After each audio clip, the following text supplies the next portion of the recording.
Baik pemirsa Pal TV di Mano Be Brado, mungkin buat pemirsa selama ini nemen pergi ke pasar, nyingok meja, kursi, dan furnitur-furnitur lainnya. Tapi kira-kira pemirsa sudah tahu belum bahwa ada tempat yang memang membuat kerangko bentuk dasar yang kemudian dikirim dan diolah lagi. Nah sekarang pikir lagi ada di Desa Karyajaya, ini tepatnya ada di Muara Kelingi pemirsa. Ini jadi ada sikok tempat yang memang dikhusus untuk mengolah kayu, dan juga kayu-kayu ini pemirsa dibentuk sedemikian rupa untuk kemudian dikirim dan dijual dari bentuk yang sudah jadi. Nah hari ini pemirsa di tempat ini sudah pikir jingok, sudah ada puluhan pegawai yang tentunya masih kuat dan juga survive di tengah pandemi COVID-19 ini. Kira-kira cak manonian bisnis mereka pacak berjalan sampai sejauh ini, kita bakal ngobrol dengan yang punya, jadi pelok reportasenya. Furnitur kayu berkualitas tentunya berasal dari kayu yang berkualitas pula. Mahalnya harga kayu jati dan mahoni ngebuat banyak wong nyari alternatif kayu lain. Salah sikoknya kayu albasia yang punya segudang kelebihan yang muatnya banyak disenangi. Nah, di Kelurahan Karyajaya tepatnya Jalan Muara Kelingi ada depot pembuatan meja dan kursi yang make kayu albasia. Pecah di jenis kayu pada umumnya, kayu albasia ini juga punya karakteristik tersendiri. Pemirsa perlu memahaminya sebelum memutus untuk guna ke jenis kayu ini. Untuk lebih jelasnya kita tanya nian sama pemilik depot ini. Assalamualaikum. Waalaikumsalam. Sehat Pak? Sehat. Sehat. Nah pemirsa Pal TV sekarang Fikri sudah bersama dengan Pak Jamilus selaku bos yang punya tempat pengrajin mebel yang ada di Desa Karyajaya, tepatnya di Muara Kelingi ini. Jadi Mang Cek, kabarnya sehat? Sehat. Alhamdulillah. Jadi tadi lah mondar-mandir nyingok. Ini sebenarnya jual kayu bae atau memang langsung sepaket dengan buat ini juga Bang? Boleh dicerita ke bisnis kita ini? Ini bikin orang kayu baik. Apa? Bikin rangkanya baik. Dari bahan bikin rangka. Oh, Kirim ke masuk ke pasar. Oh, jadi belum teko tempat dudukannya atau apa-apanya itu tidak? Tidak. Oh, Kita iya. bikin rangkanya baik. Bikin rangkanya. Terus Iya. kirim Dikirim rata-rata ke mana ini Bang? Ke Tujulu. Oh, ke Tujuh Ulu. Oke. Ini kayu yang dipakai kayu apa ini Bang? Kayu alba. Kayu Albasia.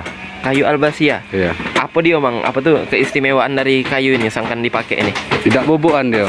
Oh, tidak bubuan, tidak mudah lapuk. Tidak mudah lapuk, ya. Pemirsa bahasa kita Iya. tuh ya. Jadi kayu ini selain kuat, tidak mudah lapuk, juga pacak dibentuk-bentuk selain jadi kursi. Jadi apa lagi Mang kita Mang? Kerangka kita di sini muat. Spring bed juga bisa. Spring bed, lemari ya. Iya. Jadi kursi, spring bed, lemari, tapi yang dibuat itu rangko. Rangka. Meja juga Bang ya? Iya, Meja juga, kursi juga tentunya bisa. Berapa lama Bang bisnis Baru kita ini? 2 tahun. Oh, lama juga, malah 2 tahun ini.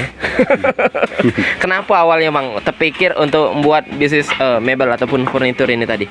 Ini jalan terus ke yang punya kakak juga. Oh, jadi sudah turun temurun Iya, juga. turun-temurun. Sudah turun temurun. Sekarang Mamang pulau untuk Iya. melanjutkannya percaya Iya. itu ya. Sejauh ini mak mana Bang? Untuk peminat dan juga para pembeli terutama daerah Karyajaya ini mak mana Bang? Alhamdulillah lancar. Lancar ya? Pembeli ya. Kalau sampai keluar kota pernah, Mang? Belum. Jadi kita mainnya internal di Iya, sini ya. iya. Untuk dikirim kalau ke Palembang di daerah Tujulu. di daerah Tujuh Ulu itu tadi ya. Ya. Tapi untuk di masa pandemi COVID-19 Mak ini, apa Mang yang dirasa ke?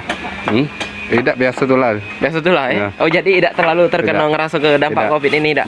Jadi alhamdulillah masih stabil ini Ya, Bang ya. stabil. Masih stabil. Oke, luar biasa pemirsa. Jadi ini salah siko pengusaha yang ngato ke bahwa tidak ada terkena dampak COVID-19. Tapi sejauh ini Mang, kesulitan untuk punya bisnis ini apa yang Mamang rasa ke Bang? Sulitnya kayu bahan. Bahan. Iya, Oh, itu bahan pasang. kayu. Emang bahan-bahan kayu ini dari mana ini Bang? Dari daerah Prabu Muli. Oh, dari Prabu Muli. Iya. Jadi Prabu Muli yang langsung datang ini. Sini ya. Datang ke sini ya. Kesulitannya di mana Bang? Galak mutus juga apa kayu Musim ini? penghujan. Oh, musim penghujan. Jadi musim penghujan agak susah juga Ya, Mak susah, itu. ya. Jadi di bulan berapa Mang biasanya kayu banyak masuk ini? Bulan 5. Bulan 5. Habis itu bulan berapa lagi? Bulan 1 kage. Ini kan musim penghujan. Oh, lama jadi pemirsa. Jadi nunggunya memang habis bulan 5, bulan 1 kali ya awal tahun lagi. Iya. Jadi memang banyak nyetok dulu berarti Iya, ini Mang ya. nyetok dulu. Oke. Jadi ini terakhir mungkin Mang harapannya ke depan terutama juga mungkin banyak pengusaha dan juga pedagang yang ngerasa banyak keluh kesah di tengah pandemi COVID-19 ini. Boleh Mamang ceritain lah. Cak mana lah kira-kira Bang? Apanya? Apa kira-kira harapan Mamang, terutama untuk bisnis-bisnis sekarang ini? Apa yang Mamang pengen nih? Pengen minta lancar lagi dari kemarin ya. Minta lancar lagi. Ya. Lancar itu dalam bentuk apa, Bang? Coba, Bang. Dari jenis pesanannya lebih banyak. Pesanannya lebih banyak. Dari Ya. pemerintah dewek, cak mana, Bang, dengan bisnis kita ini? Mana? Apakah ada bantuan dari pemerintah? Sudah ngejuk ke sini? Belum. Atau belum? Belum ada. Belum. Salah sikok harapan kita juga dah. Iya. Ya? Salah sikok harapan kita juga. Jadi intinya pemirsa, dari Mamang Jamil kita tadi ngatur ke bahwa bisnisnya memang lancar, tapi berdoa mangko lebih lancar lagi, pesanan lebih naik lagi, dan juga semoga ada pihak pemerintah yang tentunya ngejuk kebantuan, terutama untuk pengusaha-pengusaha yang ada di Desa Karyajaya ini, tepatnya di Muara Kelingi. Terima kasih banyak, Bang. Semoga sukses selalu. Jadi pemirsa PAL TV dimanapun berada, itulah tadi reportase Mang Cek Fikri dari Desa Karyajaya, tepatnya di Muara Kelingi. Dari Desa Karyajaya, Fikri Haikal, juru kamera Irawan, ngelaporkan.